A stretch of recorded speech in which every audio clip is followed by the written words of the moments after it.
Bom dia. Bom, o Léo pediu para eu abrir a manhã de hoje, só que também vou anunciar a palestrante, que sou eu. Está tudo molhado aqui, estou fazendo umas mudanças aqui, umas alterações. Só um minutinho. Bom, meu nome é Érica. Eu participo daqui da casa mesmo, para quem não me conhece. E antes eu vou convidar vocês para fazer uma prece, para a gente se preparar para ouvir um pouco da palavra de Jesus. Melhorou. Então vamos procurar nos acalmar, para que a gente possa realmente procurar sentir Deus nesses momentos, para que a gente possa se carregar dessa energia que com certeza Ele nos traz sempre, que nós tenhamos a capacidade de levar daqui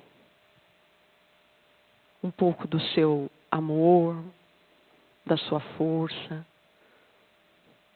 dessa energia que nunca acaba, para nos preparar para todos os desafios que sempre se apresentam em nossas vidas. Que tenhamos a condição de passar com dignidade e fidelidade as palavras, os ensinamentos estudados. Nos acompanha, Senhor, durante a manhã de hoje e a nossa vida. Assim seja.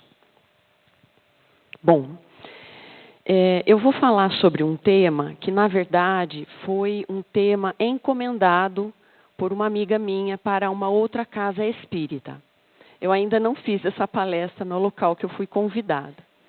Mas como era muito próximo às duas palestras, eu resolvi preparar para o Luz e Caridade. O tema que ela me apresentou foi Como sentir Deus no deserto.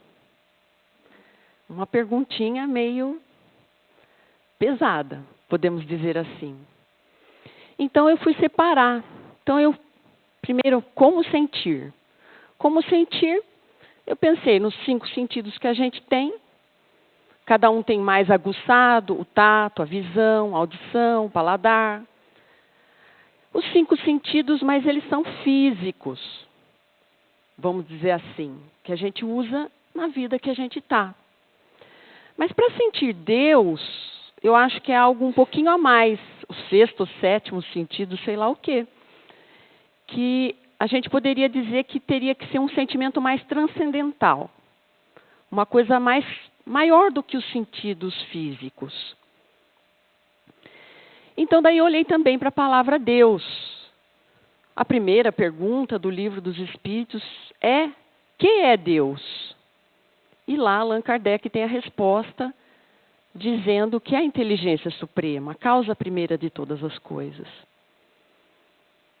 Mas daí, no Espiritismo tem uma vasta colocação, vários livros a respeito de Deus. Mas daí tem a palavra deserto. Como sentir Deus no deserto? Aí a palavra deserto me chamou a atenção. Então, deserto a gente sabe que é uma região árida, onde não tem vegetação, uma região inóspita para uma região de grandes distâncias, cheias de areia, também de altos e baixos, podemos dizer, não só fisicamente por causa dos morros de areia, assim, mas também por um calor extremo de manhã e um frio extremo de noite, pelo que a gente sabe. Mas de todas essas palavras, deserto me chamou a atenção. E daí eu fiquei mais encucada, porque eu fui tentar estudar, obviamente, dentro do Espiritismo, essa questão. E deserto foi a palavra que mais me chamou a atenção. Aí eu fui procurar na codificação kardeciana, que são os 5 livros. o Evangelho, o Livro dos Espíritos, a Gênesis, o Inferno, enfim. E lá no final dos livros tem aquele tal de índice remissivo, que é por ordem alfabética. Então fui procurar nos 5 livros de Kardec a palavra deserto, lá no final. E nenhum tem a palavra deserto. Daí eu fui para um livro que eu tenho, que traz o índice remissivo. Ele é um livro só de índice, da série psicológica da Joana de Ângeles, que são 16 livros da série psicológica. Não tem a palavra deserto no índice remissivo. E daí eu falei assim, então eu vou para os 10 livros de Amélia Rodrigues, psicografados também por Divaldo Pereira Franco. Não tinha a palavra deserto. Falei, pronto, não dá para fazer a palestra, vou ligar para ela e falar, vamos mudar o tema. Mas daí eu falei assim, vamos procurar na Bíblia. Na Bíblia tem várias passagens sobre o deserto. Inclusive, principalmente os evangélicos em geral, gostam muito de falar sobre o tema deserto. Aí, procurando as passagens na Bíblia, uma que me chamou a atenção, porque eu não ia falar de todas as passagens que falavam sobre o deserto. Uma me chamou a atenção, que foi em Mateus, capítulo 4, chamado de A Tentação de Jesus. E diz essa passagem que Jesus foi levado pelo Espírito ao deserto para ser tentado pelo diabo. E lá jejuou por 10 dias, por 40 dias e 40 noites. Após isso, aparece o diabo e fala para Jesus, se tu és filho de Deus, transforma essas pedras em pão. E Jesus diz, nem só de pão vive o homem, mas principalmente da palavra que sai da boca de Deus. Aí, falei, peraí, está me soando esquisitão essa passagem. Como que Jesus vai ser tentado pelo diabo? Estranho para mim. Porque Jesus, a gente sabe que é o maior espírito que já encarnou, o nosso modelo e guia, o espírito mais puro que a gente já ouviu falar sobre a Terra. Vai ser tentado pelo diabo?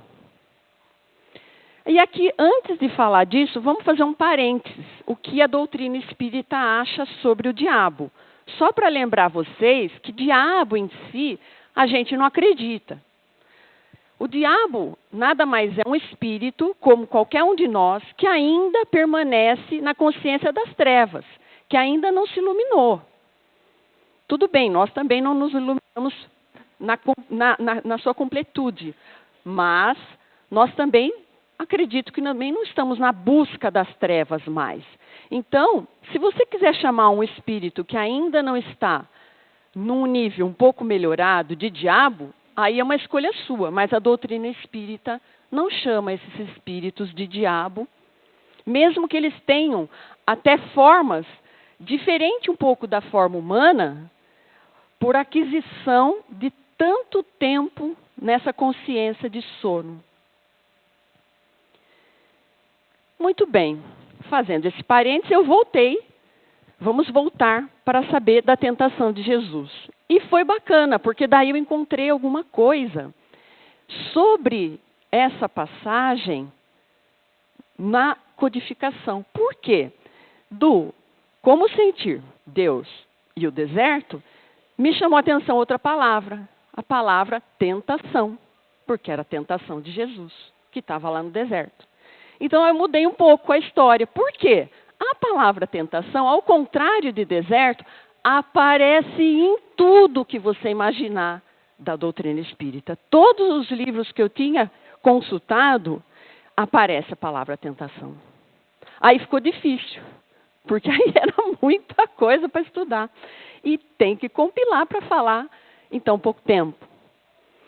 E foi bacana ver que na Gênese, o espírito de João Evangelista, em 1862, passa para Kardec exatamente instruções a respeito desta passagem. E ele, como outros espíritas e tudo mais que eu pude perceber, falam que, ele principalmente, ele fala, olha, tudo que você vê na Bíblia, você tem que ter um certo cuidado. Você tem que fazer uma análise mais apurada daquela passagem, porque nem tudo você pode levar ao pé da letra. E como Jesus já nos disse, a própria doutrina espírita, ele usou das parábolas para explicar, por meio de historinhas, algo que é tão difícil para a gente entender. Então, vamos dizer que essa é mais uma historinha de Jesus. E que, na verdade, ele estava com uma maneira forte de falar, tentando falar das nossas tentações e dos diabinhos que estão ao nosso redor. Que, na verdade, não só ao nosso redor, mas principalmente dentro de nós. Né? Então, João Evangelista, ele fala muito a tentação como sendo uma imagem figurativa, para que a gente estudasse de uma maneira relativa. Ou seja, o que é bom se dizer que definitivamente Jesus não foi tentado no deserto, tá, gente? Ele não foi tentado no deserto.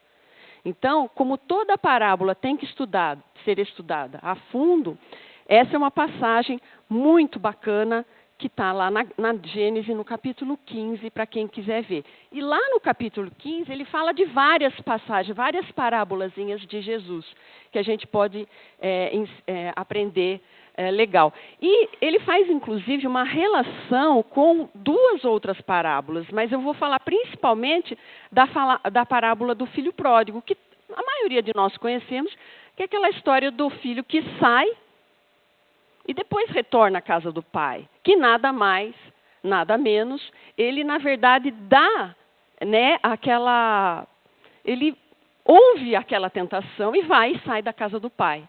O pai dessa parábola, ele pode ser encarado de duas maneiras. Tanto o pai físico, o pai e a mãe nossa nessa vida, que muitas vezes a gente se distancia deles.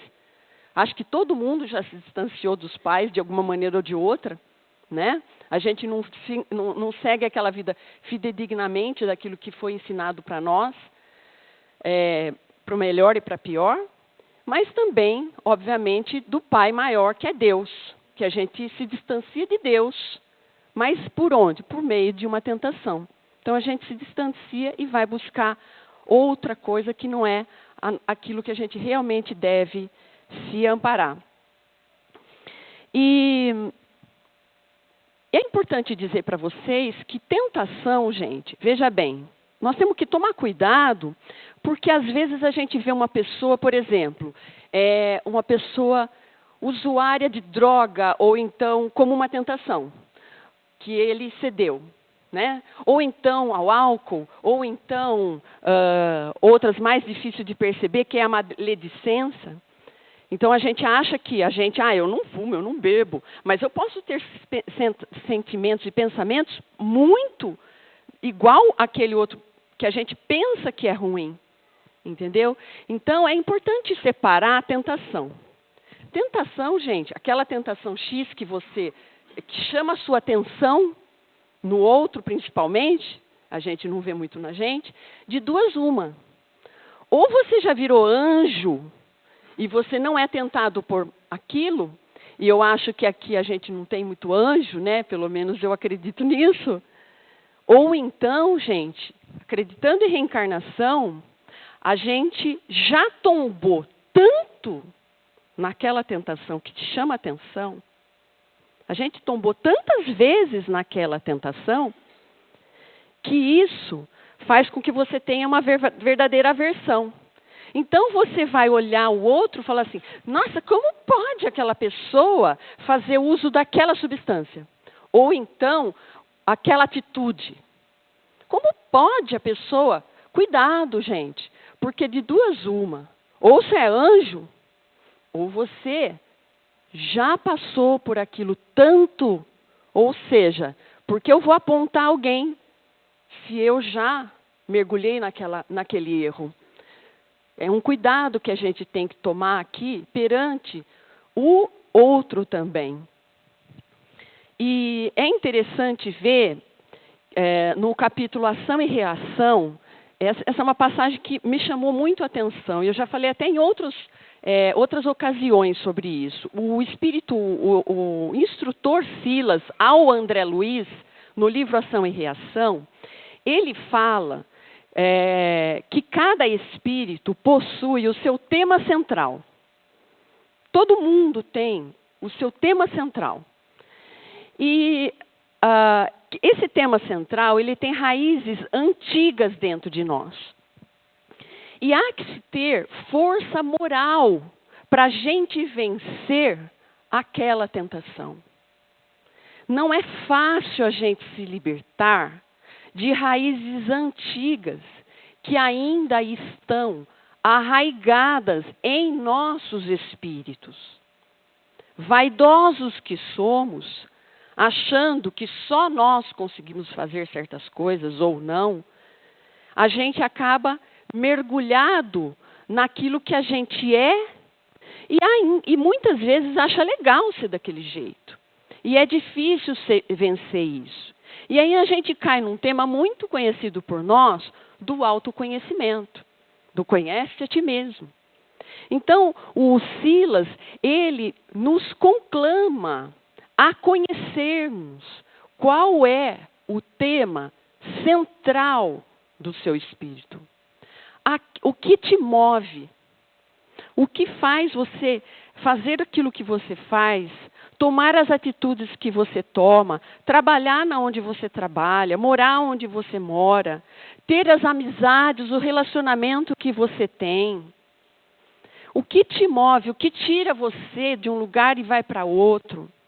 Então, Silas, ele realmente pede. O que te move? É o sexo? É o poder? A vaidade? O álcool? O que é? A crítica aos outros ou até a si mesmo? O que te move? Então, aí a gente tem que partir realmente para se conhecer.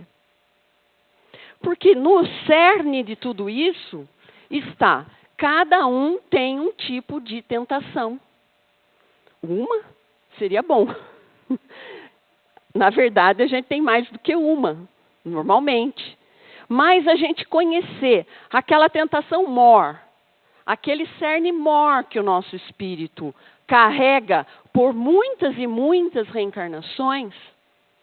Porque às vezes eu me pergunto, eu falo, por que eu não tenho mais vontade daquilo, mas eu tenho tanta vontade daquela outra coisa, né? Ou então, como eu estava dizendo antes, por que fulano, nossa, mas como que a pessoa pode, sei lá, vamos falar, como a pessoa pode beber tanto? Eu falo, meu Deus, como? Mas, primeiro, eu tenho que olhar que provavelmente eu já caí tanto nesse vício que teve uma hora que eu acordei. Agora eu tenho que buscar o outro para que eu possa buscar acordar.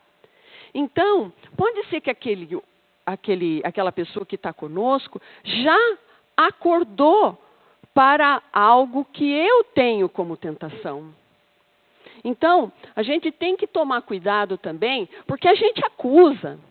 Ixi, todo tempo, acusa mentalmente, ou fala, ou dá aquelas maiores discussões. Então, a gente tem que sempre saber que é uma linha de mão dupla, essa viagem aí que nós estamos ao redor de nós. Lógico que você pode falar algo que você está vendo no outro, naquela pessoa que você ama e alertar. Oh, você não está vendo que você está fazendo isso? Senão você também fica, mas eu já fiz isso, então eu não posso falar nada. Senão você não educa um filho, por exemplo. Entendeu? Não, você pode falar.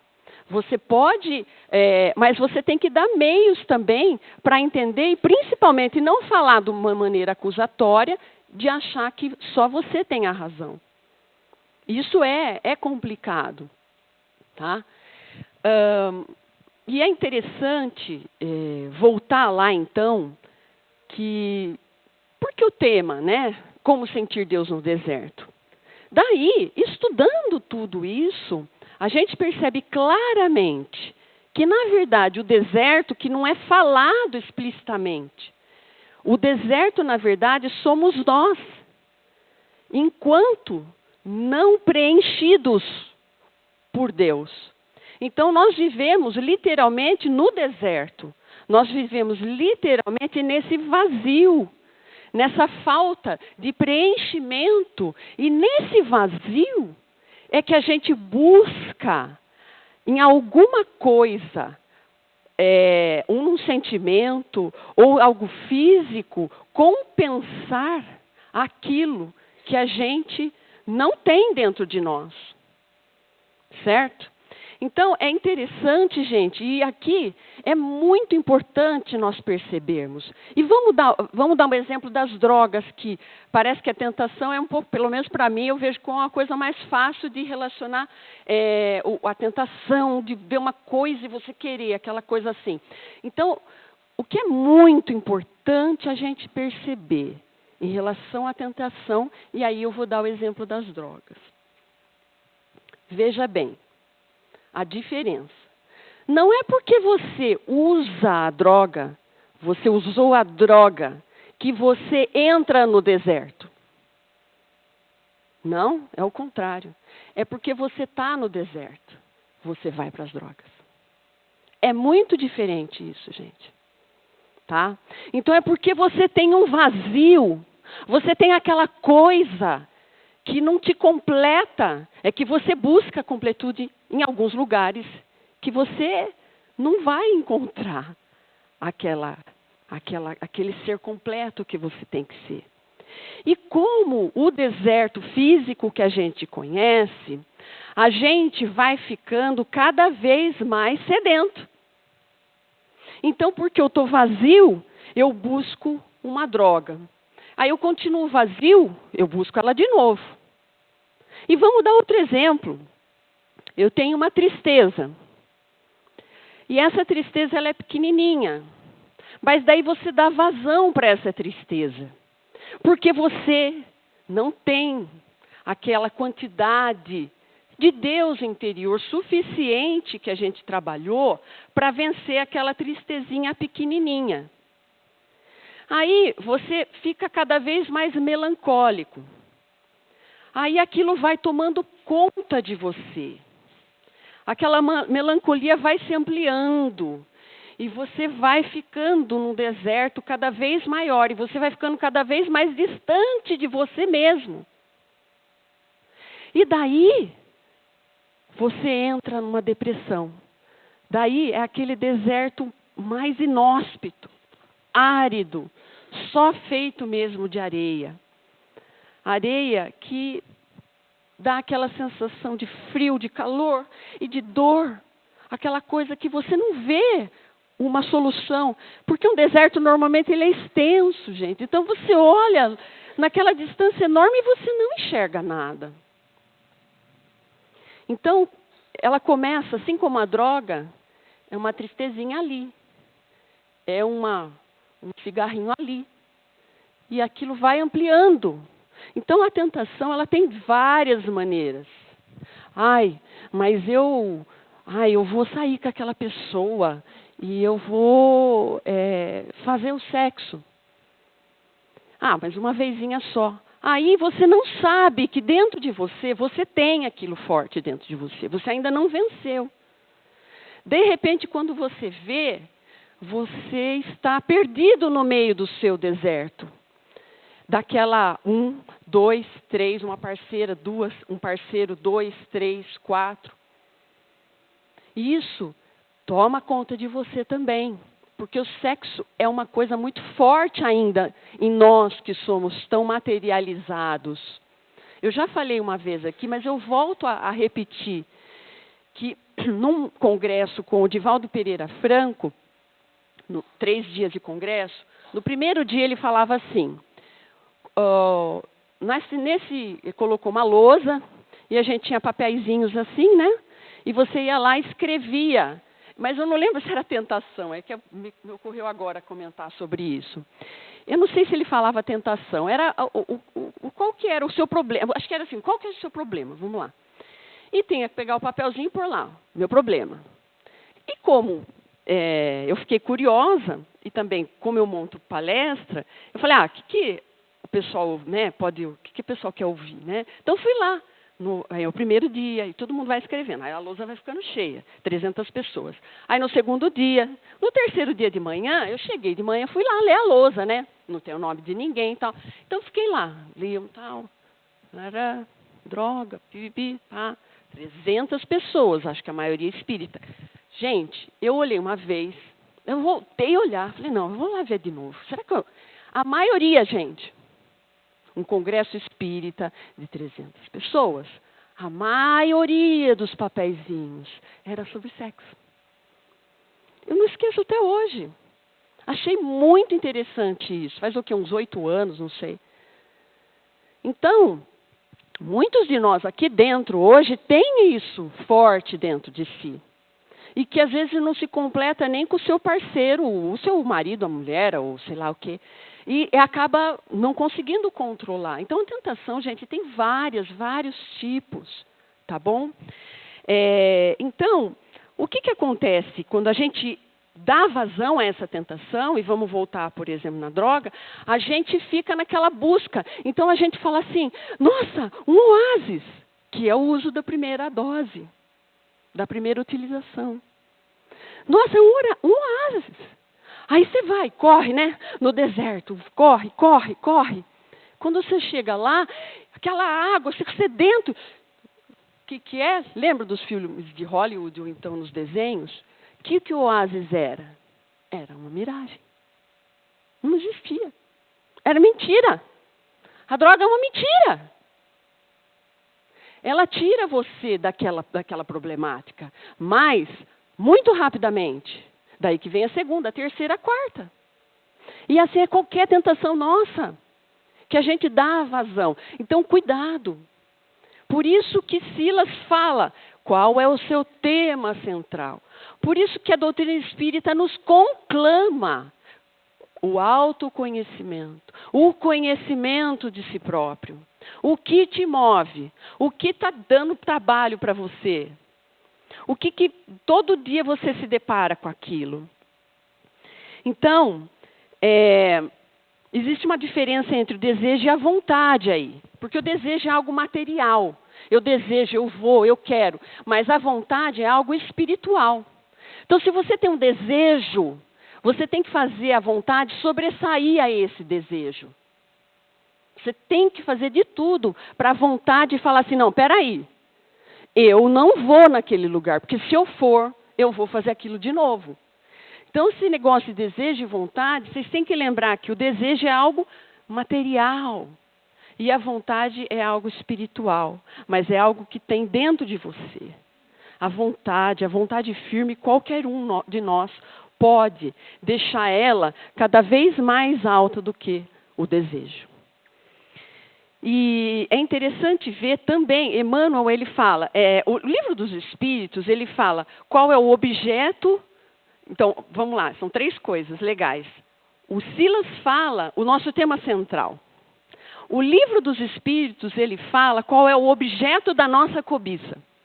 É a mesma coisa. E daí vem o Emmanuel, ele já fala de ouvir a nossa malícia própria. E a frase que ele usa é assim, ser tentado é ouvir a malícia própria. O mal somente persevera e se concretiza se com ele afinamos na intimidade do coração. Então, quando a gente ouve a nossa malícia própria e a gente se afina, pronto. O negócio começa a ficar ruim. Considera a essência de tudo que te atraiu no curso das horas e eliminará os males próprios atendendo aos apelos de Jesus. Então, ele fala a mesma coisa que Silas falou. Ele fala a mesma coisa que o Evangelho segundo o Espiritismo falou. E o Livro dos Espíritos. E é legal, nessa pergunta que ele fala da nossa cobiça, ele faz uma pergunta o Allan Kardec faz uma pergunta aos espíritos e eles respondem, ele faz uma pergunta bem bacana. É assim, mas um espírito pode me induzir ao mal? Porque a gente acredita em espírito, a gente acredita nos diabos, que a gente sabe que na verdade é um espírito obsessor. Então, vem cá, esse cara aí pode realmente me levar para um lugar? Então ele fala, ele dá um exemplo bacana, o Espírito. Ele fala assim: então você está indo para um lugar e você encontra um pacote de dinheiro, certo? Não é os espíritos que trouxeram aquele pacote de dinheiro ali, mas eles podem duas coisas. Uma, eles podem te levar na onde tem o pacote de dinheiro. Eles podem, os obsessores. E eles podem fazer outra coisa.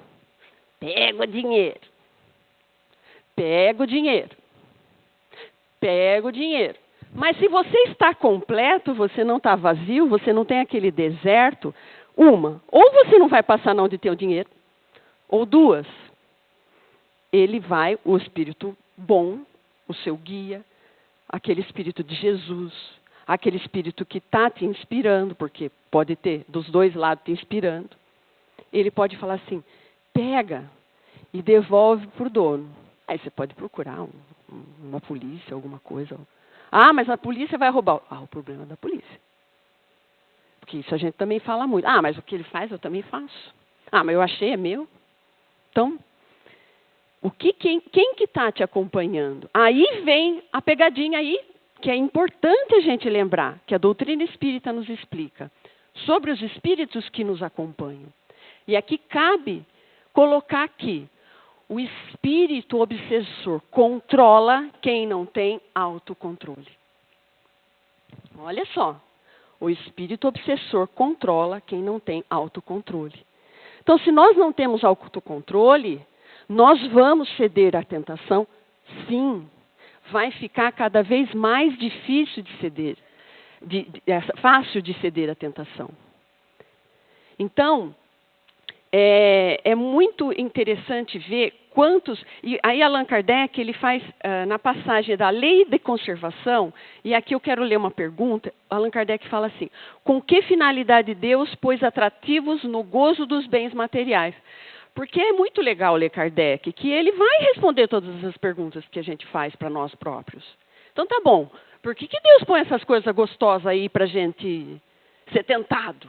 Aí ele fala, os espíritos dizem assim: para estimular o homem ao cumprimento da sua missão e também para experimentá-lo por meio da tentação. Então Deus está te experimentando. Está ali. E aí a pergunta seguinte é: qual é o objetivo desta tentação? Desenvolver-lhe a razão, que deve preservá-lo dos excessos. Gente, tá aí a resposta. Desenvolvimento da razão. Então, eu até poderia resumir. Como sentir Deus no deserto? Eu diria que por meio da razão. Para mim, se eu fosse dar uma resposta curta, de uma palavra só, como sentir Deus no deserto? A razão. A razão que pode nos salvar. Por exemplo, já está na hora da gente saber que cigarro faz mal. Porque nós estamos em 2019. Foi feita muita pesquisa já. Nós já passamos daquele tempo, tem pessoas mais jovens do que eu sou do tempo que tinha a propaganda mais linda da televisão, do Marlboro. Aquele homem lindo, maravilhoso, no cavalo em cima da montanha, era o homem mais lindo que tinha na minha época. Tipo isso. Então, já passou dessa época, vieram proibições. Então, a razão mostra para nós que essa fase passou. Entendeu? E outra, se eu puder falar aqui, certo? Toda vez que eu vejo um grande artista fazendo uma propaganda de bebida, eu poderia citar umas 2, 3, 4 aqui, me ocorreu uma na cabeça, mas não vou falar não, vocês conhecem todo mundo aí, tá para ver. Então, a pessoa vai lá e faz a maior propaganda de uma bebida. A pessoa tem 3 filhos em casa, pequenos. Eu falo, meu Deus do céu, né? Então, eu acho assim, a gente já está na fase de não precisar fazer propaganda disso também. E aí vai a razão do quê? Dos estudos científicos a respeito da tentação desse tipo de vício, por exemplo. Outro tipo de vício que é muito estudado, tentação que é muito estudada, é a depressão. O que desencadeia? O que pode te ajudar? O que pode fazer você sair disso? Então, tá bom. Como sentir Deus no deserto? Por meio da razão. Então, por meio da informação. por meio da informação espírita. Nós espíritas sabemos, por meio da codificação, que o suicida vai entrar numa muito pior do que aquela que ele se encontra. Se suicidou, os espíritos são claros em dizer: você está entrando numa fria, meu bem. Está claro ali. Então não tem por que você ser tentado com o suicídio e você acabar sucumbindo a ele. É o vigiar e orar, cuidado. Então começou lá, como que a gente pode? Mas peraí, eu estou triste. Pô, meu filho morreu. Aí você fala, pô, não, peraí, vamos chorar um pouco junto. Concordo com você. Aí está difícil mesmo, concordo que aí você exagerou. Mas o que nós podemos fazer? O Espiritismo tem todas as explicações por que ele morreu, porque era ele, não era você. E aí vai, pelo menos a explicação nós temos. Então a informação, daí que está aí para fora. Depois a informação espírita, a caridade. A caridade, gente, sair de você para ajudar o outro, gente, não tem como. Você sente Deus automaticamente quando você ajuda uma pessoa. E pode ser ajuda de uma pessoa dentro da tua casa. Lavando uma louça, por exemplo. Eu acho isso maravilhoso, esse tipo de ajuda.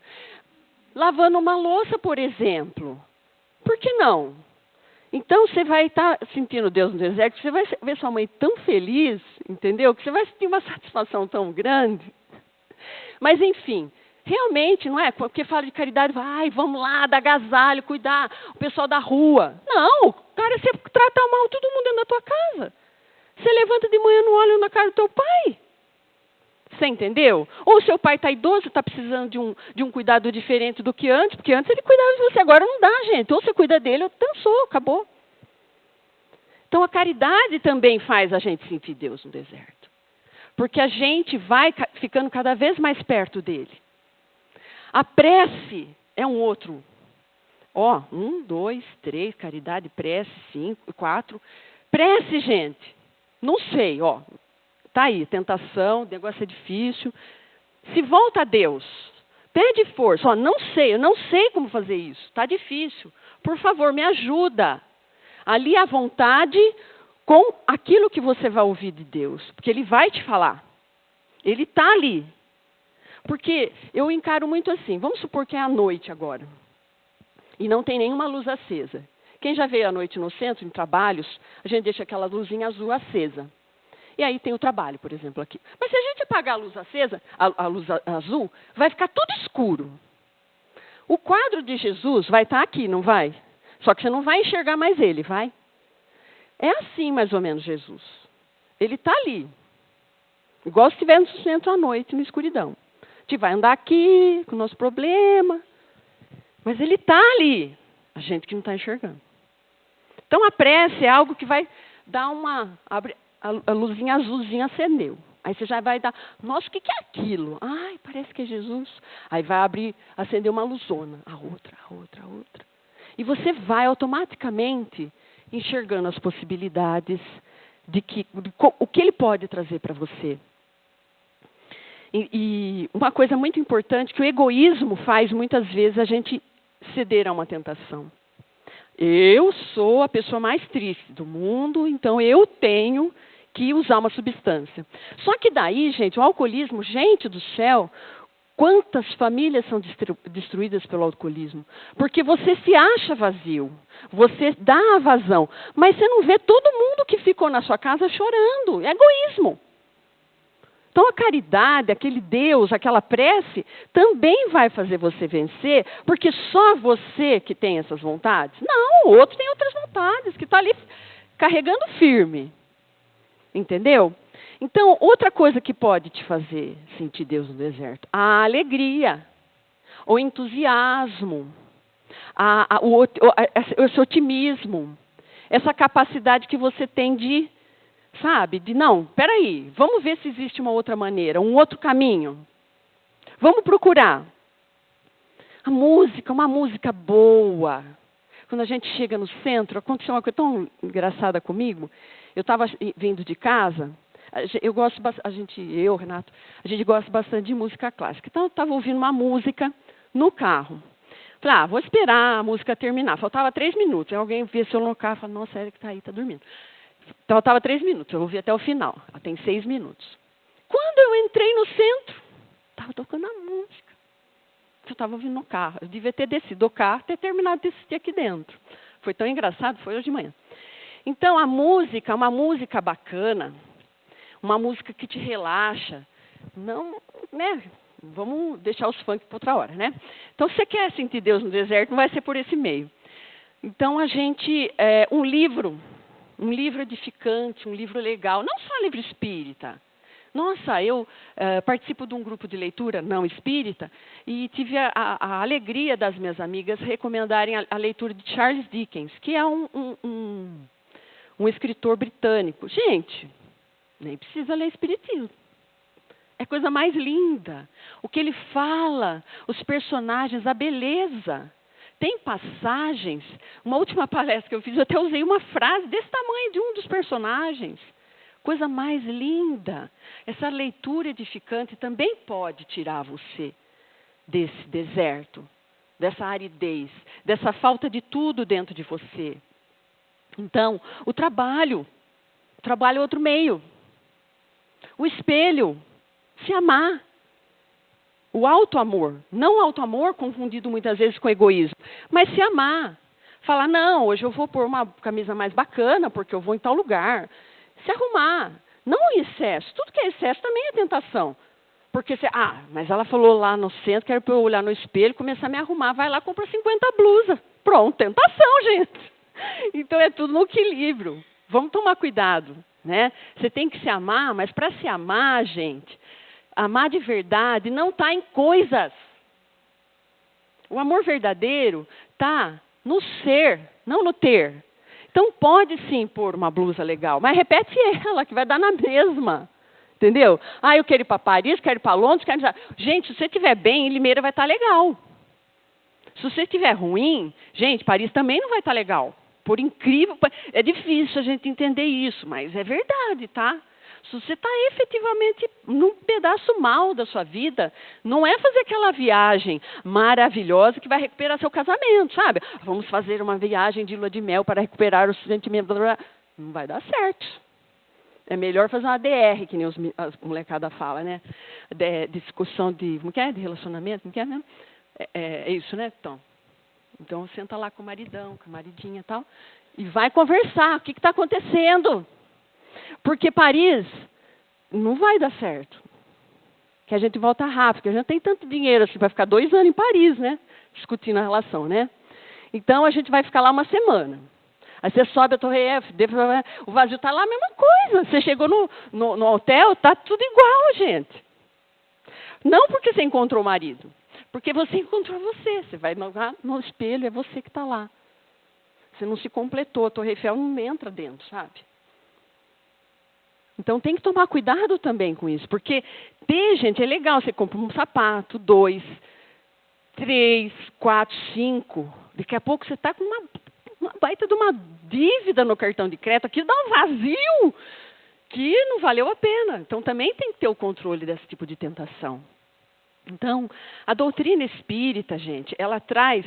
Não procura o nome deserto, tá? Não dá certo. Vai lá para a tentação. Vai estudar a tentação. Vai ver o que está acontecendo com você. E para encerrar, João Evangelista, naquela passagem, ele fala assim: os erros que vos hão cegado durante tanto tempo se apagarão pouco a pouco. Então, vamos falar de novo. Os erros que te hão cegado durante tanto tempo irão se apagando pouco a pouco. Reencarnação por reencarnação. Vamos tirar uma tentação uma tentação na outra. E automaticamente a luz de Jesus vai brilhando. Então, aquela luz que te chama atenção e que, na verdade, vai ser uma baita de uma miragem na sua vida, tem que ser transformado num oásis de verdade. E Jesus é cheio de tamareiras, de água da vida. Então, quando Jesus diz, lá na passagem de Mateus, nem só de pão vive o homem, mas da palavra de Deus, então vamos resumir tudo junto. Não é o pão, o material, é o sentimento. É isso que tem que nos mover. É isso que tem que fazer com que a gente realmente entenda. Eu tenho uma figura dele também em casa. Eu tenho uma figura lá no meu banheiro, que eu tomo banho e fico conversando, sabe? Ó, vamos lá. Ó, não tá dando certo, aquilo lá tá difícil. Né? Então, mas precisa da figura de Jesus? Não, é porque às vezes é gostoso, sei lá, gente, é meio material aí, né? Então eu olho assim e falo, o que eu faço com meu filho? O que está faltando eu falar para ele de tudo isso que eu estudei? Né, gente? Quem é mãe aí? Vamos lá. Nossa! Vamos chorar junto. Porque transmitir isso é difícil. Né? E é uma via de mão dupla. A gente fala para ele, ele fala para você. Porque você fala, mas eu queria tanto mostrar isso para ele, mas pelo menos a minha tentação de saber tudo, ele dá aquela chapuletada na gente. Porque daí eu tenho que melhorar o egoísmo, melhorar o orgulho. Ai, eu sou a melhor mãe do mundo. Então, automaticamente, um filho mexe muito com o nosso orgulho. De achar que a gente sabe tudo, por exemplo. Que é uma tentação enorme. É a tentação do orgulho. Então, ele nos ensina. A gente ensina a eles.